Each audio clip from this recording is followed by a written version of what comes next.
You guys already know this is the Android head unit. Now we can get to the bottom of the head. Ooh, nice. That's the 10 pin. That's the main business.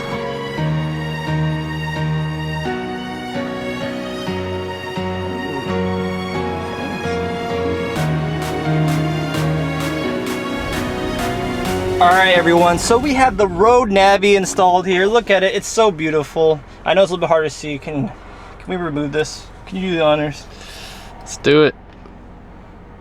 There you go, they can see it a little bit clearer. And yeah, actually let me kind of angle it. I'm sorry we don't have it angled at the best angle, but here, check it out. Mint screen, so this is tempered glass, looking good. It's really hot in here in the car, so if we're sweating and huffing and puffing, it's because we don't want the wind noise or the the AC vents blowing onto the mic. Now this is the Roadnavi. This is an IPS panel, so you can see it's really high quality in terms of viewing angles and colors. It's actually very punchy. And let's see if I can turn up the brightness, or if this is the max brightness. Yeah, so this is the max brightness. It's a good brightness. Not the brightest screen I've seen yet, especially because it's a gloss screen, so it's kind of reflective. Next off, in terms of speed, it's great. Resolution is actually very high. It's one of the higher end ones, which is a 720p. So if you look at it, everything looks like retina, right? You don't see the pixels from the viewing angles of where you're sitting. Now the widgets and stuff looks really good. The one thing I had issues with is the first things I usually go through is where's CarPlay, where's Apple CarPlay and Android Auto. It's actually not in the main screen. You have to go to this app drawer and pull it up, and it's going to be called Auto Link. So let me see if I can put that. And then I feel like this should be like front and centered, right? No room in this home screen. So up. So let's get rid of this Navi. Up. Okay, I don't know how to get rid of it, but that's kind of so that's just wallpaper. So it's not very intuitive. I want to change these widgets because I want to do the things that I use the most, or like change the widgets here, which I can't do because Auto Link should be like front and center, right? But yeah, you can do this, put it right here. But hold it maybe. Nope. So usually you should be able to hold something and then drag it to a trash can to make room. Other systems where if you drag it, it actually pushes the one that you don't want out. But yeah, Auto Link here. And we have a S10 plugged in through USB. It is wired. I believe if you have CarPlay, Apple, again, Apple's on their game. You get wired and wireless. It handshakes it through Bluetooth and then hooks it up through Wi-Fi. Unfortunately for us Android folks, it's only wired. So we just go through the settings, hit continue.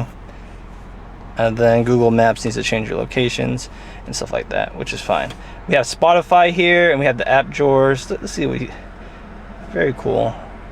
And don't forget, you know how Teslas have like this cool, I didn't know this, but Teslas have games, and Android Auto actually has some cool games too. I've never played any of these, but they're pretty fun if you're eating food or whatever, or you're waiting in line somewhere. You can play these games on your screen, or your kids can play it.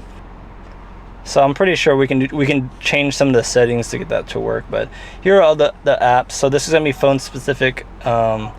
His phone has no Waze or anything, but if you use Waze and stuff like that, you'll be able to get that set up. So there's Android Auto, great. I want to buy eventually, guys. I want to buy an Apple, maybe an iPhone 10 or 8 or like one older ones, just so I can test CarPlay for you guys. So that's in the works, so stay tuned. That way you guys can see the Apple interface. It's just I'm a little short on cash right now, so I can't just buy an iPhone. Even the older ones are still kind of expensive, with a chip shortage and all that. And here are the other apps: contacts, app installer, car info. Let's check out car info. Car type It knows that it's a Camry 2012 to 2015. Looks like RAV4 uses the same infotainment system. Preferences, door lock settings, you can change, which is really cool. Fuel consumption, kilometers per liter, lock, unlock fuel by late nights. So climate settings. Another cool thing is this uses CAN bus. Looks like there's no settings here, but if you change your AC settings, it actually shows right here. I don't know if it had that before. That's pretty cool. But it's a really nice, would you call it, it's a pretty nice UI, right? Sharp, clean, easy to read. I'd say so.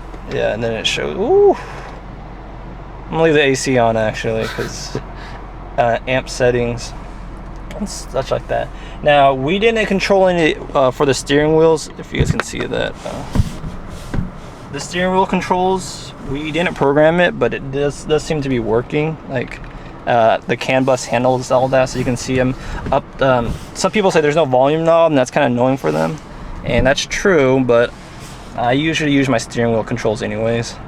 So there's that. So just going through the menu, consumption shows all of that. So this is maybe too much for information for people, but it's nice to have. It actually shows the pressure, tire pressure monitoring system. So cool that it actually has that tied. Still has a little robot dude. I kind of want to get rid of him, but I don't know how. But you know, it reminds me of if you're an OG, you ever went on Microsoft Word and there was a little paperclip guy. He kind of reminds me of him and does a little dance. You know what I'm talking about? That little paper. Yeah, clippy. Clippy, yep. Using. Here goes the radio. Do we have any presets? Or do we? I think they got reset from before. Yeah, when we unplugged it. To say something, you just hold it, I believe, and there you go. So radio works perfectly fine. Video, music, that's pretty self-explanatory. So this is like a video directory, which we don't have anything. You can plug in a USB to put videos in here, or have it stored. I don't know how much storage someone has in particular, but we can check that in the settings. Music's the same thing if you want things on board.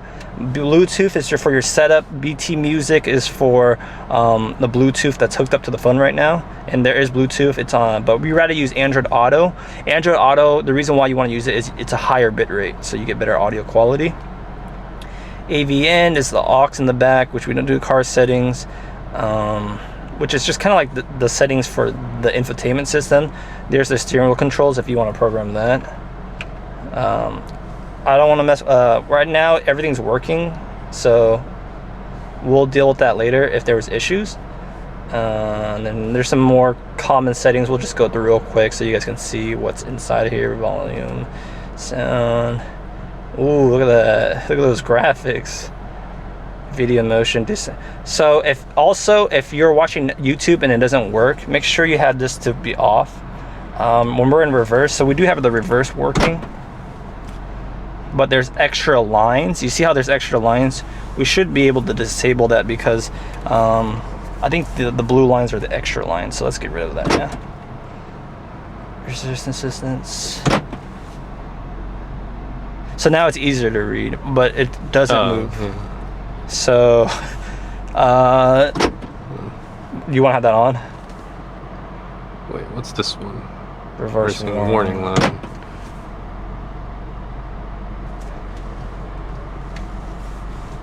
So you kind of play with it. For some reason, I think we should have those trajectory lines. What do you think? Or does that look too crazy? I think the trajectory lines is fine. Yeah, that should be fine. Yeah. Front cam. This one doesn't have a front cam, but it's weird. I thought we'd be able to disable the blue lines, but it's the opposite. It disables the.